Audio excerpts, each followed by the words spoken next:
மெதுவாக பவித்ராவை நோக்கி குனிய எதேச்சியாக கண் விழிச்ச பவித்ரா இதை பார்த்து ஆன்னு ஒரே கத்த கௌதம் பயந்து போய் அவள் வாயை பொத்துனான்.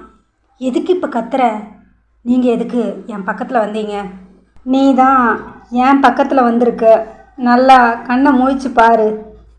பவித்ரா கண்ணை முழிச்சு சுற்றி பார்க்க நடுவில் போட்டிருந்த தலகாணி, அவள் படுத்துக்கிட்டு இருந்த தலகாணி எல்லாத்தையும் தள்ளிக்கிட்டு வந்து கௌதமோட கையில் படுத்துக்கிட்டு இருந்தா. நான் எப்படி உங்கள் கையில் வந்து படுத்தேன்? என்ன கேளு. இதுக்கப்புறம் நீ ஒரு அடி நகர்ந்தாலும் நான் கீழே போய் விழ வேண்டியது தான். என்ன சொல்கிறீங்க? அப்படி எட்டி பாரு. கௌதம் பெட்டோட விளிம்பில் படுத்துக்கிட்டு இருந்தான். உன்னை தள்ளுறதுக்கு தான் உன் பக்கத்தில் வந்தேன். அதுக்குள்ளே நீ இந்த கத்துற. சாரி சார், நான் நகர்ந்து படுத்துக்கிறேன். நகர்ந்து படு, கை வேற ரொம்ப வலிக்குது. மறுபடியும் தலகாணியை சரியாக வச்சு பவித்ரா ஓரமாக போய் படுத்துக்கிட்டா. அம்மா தாயே, இதுக்கப்புறம் நான் இங்கே படுத்தா சரியாக வராது. நான் அர்ஜுனோட ரூமுக்கு போகிறேன். டைம் பார்த்தியா, 4 ஆக போகுது. இனிமே எந்த பயமும் இல்லை. நீ நிம்மதியாக படுத்து தூங்கு. கௌதம் தலகாணியை எடுத்துக்கிட்டு அர்ஜுன் ரூமுக்கு போயிட்டான். பவித்ரா எதுவும் சொல்லாமல் நிம்மதியாக தூங்க ஆரம்பித்தா. காலையில் 6 மணி. பொழுது லேசாக விடிய ஆரம்பிச்சுது.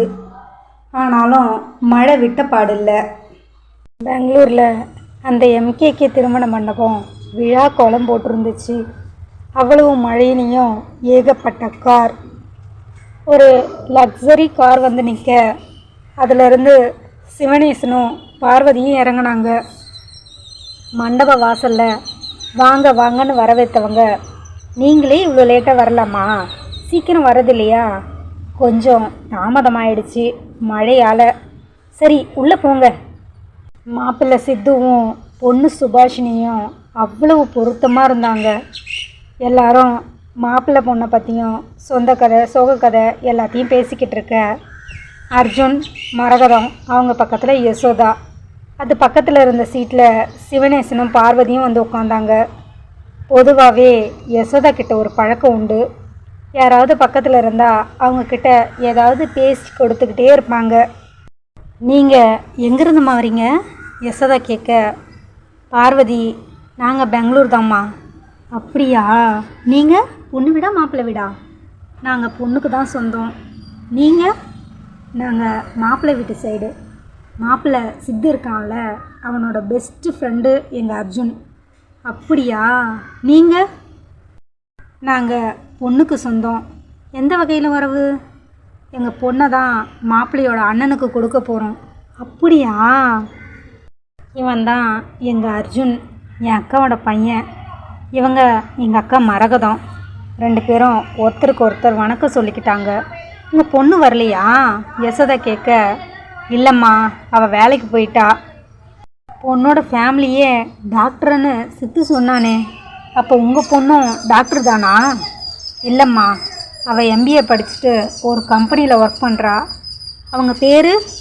பார்வதி சொல்கிறதுக்குள்ள பொண்ணோட அப்பா அம்மா 2 பேரும் மேடையிலேருந்து கீழே வந்து சிவனேசனையும் பார்வதியையும் கூட்டிக்கிட்டு போயிட்டாங்க.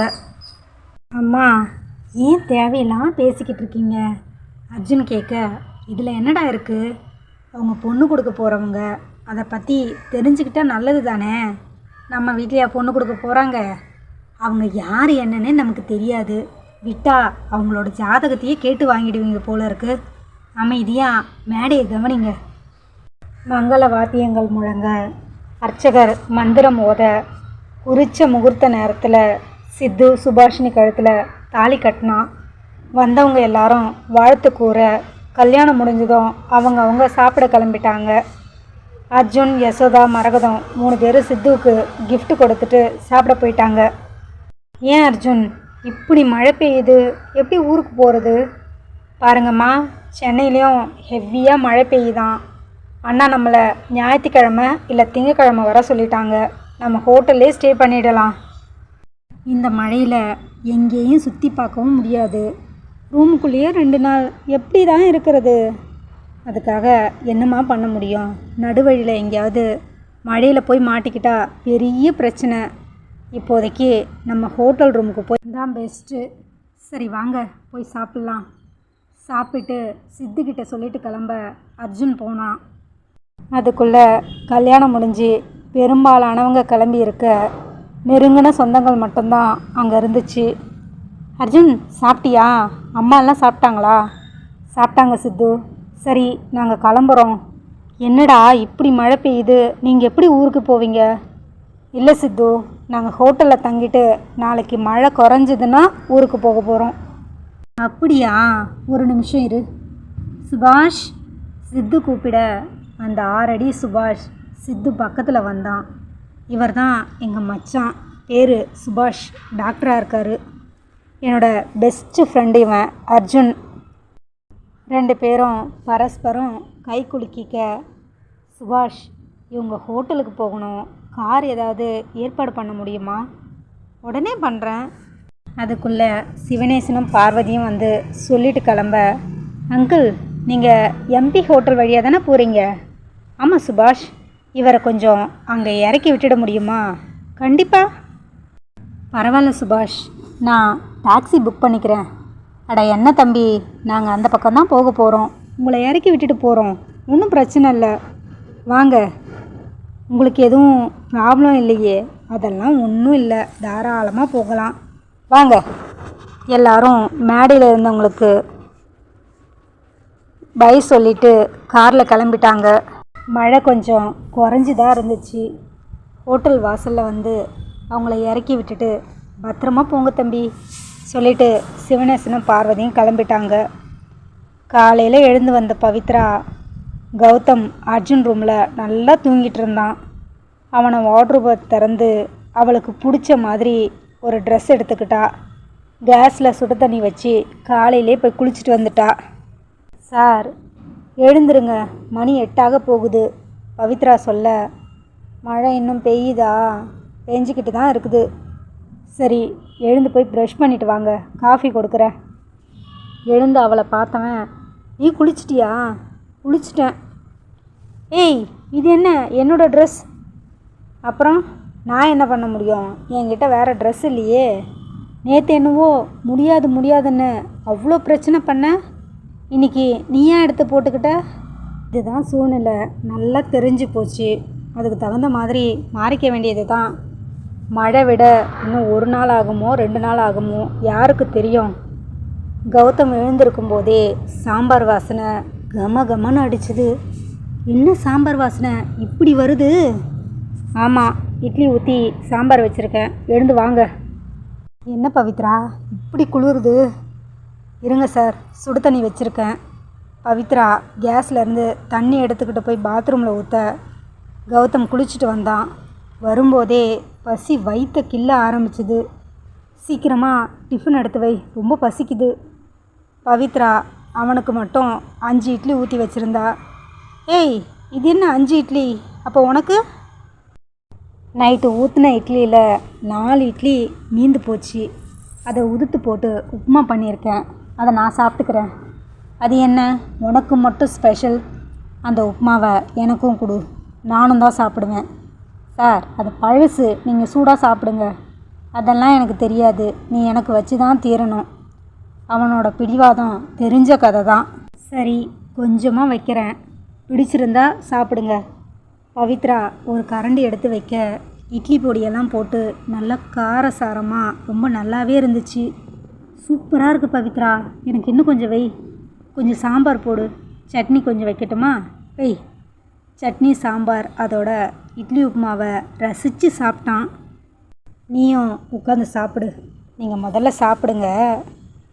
ஆமாம், நேற்று பெரிய வீராங்கனை மாதிரி நான் வீட்டுக்கு போகிறேன்னு சொன்னியே, இடி இடிச்சா அப்படி நடுங்குற, அங்கே மட்டும் போய் தனியாக எப்படி இருப்ப?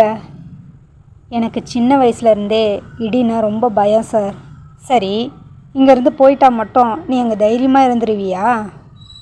அம்மா அப்பா கூட இருக்கும்போது பிரச்சனை இல்லை, எங்கேயாவது தனியாக மழையில் போய் இந்த மாதிரி மாட்டிக்கிட்டா ரூம் கதவு எல்லாம் சாத்திக்கிட்டு நல்லா போத்திப்பேன், காதில் பஞ்சு எடுத்து வச்சுப்பேன், இடி சத்தம் கேட்காத அளவுக்கு. அப்படியும் இடி சத்தம் கேட்டுச்சுன்னா அன்றைக்கி ராத்திரி முழுக்க ஒரு நிமிஷம் கூட தூங்க மாட்டேன். முழுக்க முழுக்க முடிச்சுக்கிட்டே தான் இருப்பேன். அப்போது நேற்று உனக்கு இடி சத்தம் கேட்கலையா? நேற்று மட்டும் எப்படி தைரியமாக தூங்குன? நீ இங்கே பக்கத்தில் இருந்ததால் எனக்கு கொஞ்சம் தைரியமாக இருந்துச்சு. படுத்த உடனே நல்லா தூங்கிட்டேன். தூங்கிட்டா ஒன்றும் தெரியாது. அப்படியா? சரி, எனக்கு ஒரு சந்தேகம், சொல்லு. உங்ககிட்ட 2000 பேர் வேலை செய்கிறாங்க. ஆமாம். இந்த வீட்டில் ஒரு மழை நேரத்தில் ஒரு இன்வெர்ட்டரோ யூபிஎஸ் எதுவுமே இல்லையா? கௌதம் சிரிச்சுக்கிட்டே, அதெல்லாம் இந்த வீட்டில் இருக்குதா இல்லையான்னு கூட எனக்கு தெரியாது. இந்த வீட்டை பற்றியும் இந்த வீட்டில் இருக்கிற ஆளுங்களை பற்றியும் ஏன் என்னை பற்றியே நான் யோசித்து 4 வருஷத்துக்கு மேலே ஆகுது. கம்பெனி நிர்வாகம், வீட்டு நிர்வாகம் எல்லாமே அர்ஜுனோடது தான். எனக்கு எதுவுமே தெரியாது. சரி சார், கூட மாட ஹெல்ப் பண்ண ஒரு வேலைக்காரங்க கூட இல்லை. பவித்ரா இப்படி கேட்கவும் கௌதம் முகம் சடனாக மாறிடுச்சு. இதை பற்றி பேச வேணாம் பவித்ரா, தயவு செய்து இதோட விட்டுடு. சார், தப்பாக எடுத்துக்காதீங்க. உங்கள் லைஃப்பில் என்ன தான் நடந்துச்சு என்கிட்டயாவது சொல்லலாம்ல? சில விஷயங்களை வெளிப்படையாக பேசுகிற நிலமையில நான் இல்லை பவித்ரா. அதை பற்றி பேச ஆரம்பித்தா எனக்கு தலைவலி தான் அதிகமாகும். அதுக்காக கேட்கல சார். என்னோடய ராசி எனக்கு இது வரைக்கும் எதுவுமே ஒழுங்காக அமையலை. நான் எது மேலே ஆசைப்பட்டாலும் அது எனக்கு கிடைக்கவும் கிடைக்காது. என்ன சார் நீங்கள் பணக்கார வீட்டில் மூத்த பையன், நீங்களே இப்படி பேசுகிறீங்க? பணமா? ஒரு மனுஷன் எவ்வளவு தான் பணம் காசு சம்பாதிச்சு வச்சாலும் அவனுக்கு குடும்ப வாழ்க்கை மட்டும் சரியாக அமையலன்னா அவன் எங்கே போனாலும் ஃபெயிலியர் தான் பவித்ரா. ஆணோ பெண்ணோ அவங்களுக்கு குடும்ப வாழ்க்கை மட்டும் சரியாக அமையலன்னா சுற்றி இருக்கிறவங்க அவங்கள அசிங்கப்படுத்தியே சாவடிச்சிருவாங்க. இதை நான் அனுபவத்தில் உணர்ந்திருக்கேன். நல்ல குடும்ப வாழ்க்கை அமையிறவங்களுக்கு அதை நல்லபடியாக வாழ தெரியல. நல்லபடியாக வாழ தெரிஞ்சவங்களுக்கு நல்ல விதமாக குடும்ப வாழ்க்கை அமையறதில்ல. நான் மற்றவங்கக்கிட்ட பேசுகிறதையே குறைச்சிக்கிட்டேன். நான் ஏதாவது பேசினாலே சுற்றி சுற்றி என்னோடய பாஸ்டில் தான் வந்து நிற்கிறாங்க. என்னால் அதிலிருந்து மீண்டு வெளியில் வரவே முடியல. நீங்கள் ஏன் இன்னும் கல்யாணம் பண்ணிக்காமல் இருக்கீங்க? கல்யாணமா? அதுக்கு எனக்கும் சுத்தமாக ஒத்து வராது. எனக்கு யாரையாவது பிடிச்சிருக்குன்னு சொல்லக்கூட பயமாக இருக்குது. அப்படி நீங்கள் சொல்கிற அளவுக்கு உங்கள் வாழ்க்கையில் என்ன தான் சார் பிரச்சனை? நான் தான் அதை பற்றி பேச வேண்டாம்னு சொன்னேனே பவித்ரா. நீ போய் சாப்பிட்டு கொஞ்சம் நேரம் ரெஸ்ட் எடு. நான் ரூமுக்கு போகிறேன். கௌதம் ரூமுக்கு போக இவன் வாழ்க்கையில் என்ன தான் நடந்திருக்கும்? பவித்ராவுக்கு ஒரே குழப்பமாக இருந்துச்சு. அவளும் சாப்பிட்டு எல்லாத்தையும் எடுத்து ஏற கட்டிட்டு கௌதம் ரூமுக்கு வந்தா. கௌதம் அமைதியாக உட்காந்துட்டு இருந்தான். மணி 10 தான் ஆகுது. இதுக்குள்ளே மதிய சமையல் செய்ய வேண்டாம். வெளியில் போகவும் வழி இல்லை. சார், ஏதாவது கேம் விளையாடலாமா? கேமா? என்ன விளையாடுறது? செஸ்ஸு? விளையாடலாமே. 2 பேரும் செஸ் விளையாடிக்கிட்டு இருக்க கரண்ட் வந்துருச்சு. பவித்ரா, கரண்ட் வந்துருச்சு, இரு நான் ஃபேன் போடுறேன். கௌதம் எழுந்து போய் அந்த ஃபேன் சுவிட்சில் கை வைக்க ஷாக் அடித்து அவனை தூக்கி வீசிருச்சு. உடனே கரண்ட் கட் ஆகிடுச்சு. பவித்ரா அலறி போய், கௌதம் கௌதம் எழுந்துருங்க, எழுந்துருங்க கௌதம், என்னாச்சு உங்களுக்கு? என்னை விட்டு போயிடாதீங்க கௌதம், தயவு செய்து எழுந்துருங்க. பவித்ராவுக்கு கை காலெல்லாம் உதற ஆரம்பிச்சுது. கௌதமோட கை கால் எல்லாத்தையும் தேய்க்க ஆரம்பித்தா. யாரை கூப்பிட்றதுன்னு தெரியல. உடனடியாக தன்னோட வாயால் அவனோட வாயில் வச்சு தன்னோட உயிர் காற்றை அவனுக்கு கொடுத்தா. அவளோட பலம் கொண்ட மட்டும் அவனை திருப்பி திருப்பி வாயில் வச்சு ஊதிக்கிட்டே இருந்தா. நெஞ்சிலையும் தட்டிக்கிட்டே இருந்தவ மறுபடியும் உயிர் காற்றை கொடுக்கவும் 5 நிமிஷத்துக்கு அப்புறம் கௌதம் இருமிக்கிட்டே மூச்சு விட ஆரம்பித்தான். 2 நிமிஷத்துக்கு அப்புறம் எழுந்து உட்கார்ந்தவன், ஒன்றும் இல்லை பவித்ரா, பயப்படாத, லேசாக சொல்ல. பவித்ரா அவனை இறுக்கி கட்டி பிடிச்சிக்கிட்டா. என்னம்மா பண்ணுற? விடு. நான் விட மாட்டேன். கொஞ்ச நேரத்தில் எனக்கு உயிர் போய் உயிர் வந்துருச்சு தெரியுமா? உங்களுக்கு மட்டும் ஏதாவது ஒன்று ஆகியிருந்தா நான் என்ன பண்ணியிருப்பேன்? சொல்லிட்டு அழுதுகிட்டே இன்னும் இறுக்கமாக கட்டி பிடிச்சிக்கிட்டா. பவித்ரா ப்ளீஸ், தயவு செய்து என்னை விடு, எனக்கு ஒன்றும் இல்லை. நான் விட மாட்டேன். இது தப்புமா, வேண்டாம். என்னை விட்டு நகரு. என்ன தப்பு? ஒரு தப்பும் இல்லை. இதை பாருங்கள், நான் வெளிப்படையாக கேட்குறேன். உங்கள் பாஸ்ட்டை பற்றி எனக்கு எந்த கவலையும் இல்லை. என் அப்பா காலில் விழுந்தாவது நான் நம்ம கல்யாணத்துக்கு சம்மதம் வாங்கிடுறேன். என்னை கல்யாணம் பண்ணிப்பீங்களா? பவித்ரா அழுதுகிட்டே கேட்க, பவித்ரா நீ என்ன பேசுகிறன்னு யோசித்து தான் பேசுகிறியா? நல்லா யோசித்து தான் பேசுகிறேன். எனக்கு உங்களை ரொம்ப பிடிக்கும் கௌதம். இந்த 5 நிமிஷத்தில் தான் நான் உங்கள் மேலே எவ்வளோ அன்பு வச்சுருக்கேன்னு எனக்கே புரிஞ்சுது. உங்களுக்கு மட்டும் ஏதாவது ஒன்று ஆகியிருந்தா சத்தியமாக அடுத்த நிமிஷம் நானும் உயிரோடு இருந்திருக்க மாட்டேன். நான் வெளிப்படையாக கேட்குறேன். எனக்கு உங்களை பிடிச்சிருக்கு. உங்களை கல்யாணம் பண்ணிக்க ஆசைப்பட்றேன். என் அப்பாவை நான் சமாளிச்சுக்கிறேன். நீங்கள் என்ன கல்யாணம் பண்ணிப்பீங்களா? பவித்ரா அழுதுகிட்டே கேட்க, கௌதம் அவளை இறுக்கி அணைச்சிக்கிட்டான். பவித்ரா நீ உண்மையாக தானே சொல்கிற? என்னை ஏமாற்றிட மாட்டேல்ல? கௌதம் சத்தியமாக ஏமாற்ற மாட்டேன். யார் என்ன சொன்னாலும் நான் உங்களை தான் கல்யாணம் பண்ணிப்பேன். இது என் மேலே சத்தியம். கௌதம் அவள் முகம் முழுக்க முத்த மழை பொழிய, ஐ லவ் யூ டி கண்ணீரோடு சொல்ல, பவித்ராவும் அவனை இறுக்கி அணைச்சிக்கிட்டா. கௌதம் கண்ணீரோட அவளை இறுக்கி அணைச்சிக்கிட்டான். அந்த அணைப்பில் காற்று கூட உள்ளே நுழைய முடியாது. காளையும் கன்னியும் காதலர்களாய் மாற கடவுளின் தீர்ப்பு என்னவாயிருக்கும்?